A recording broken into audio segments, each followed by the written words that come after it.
Hi Alex, what have you been doing? You look tired.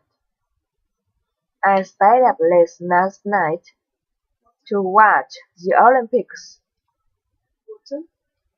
We won a gold medal for men's basketball.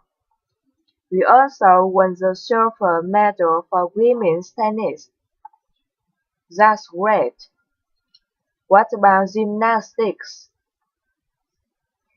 The men's team didn't do so well, but the women's team won the silver medal.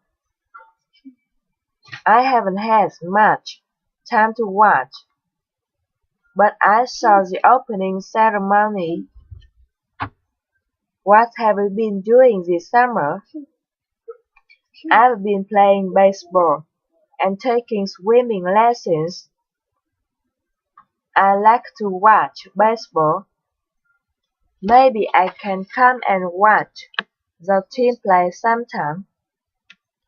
When do you usually play? We have a game this weekend. Why don't you play?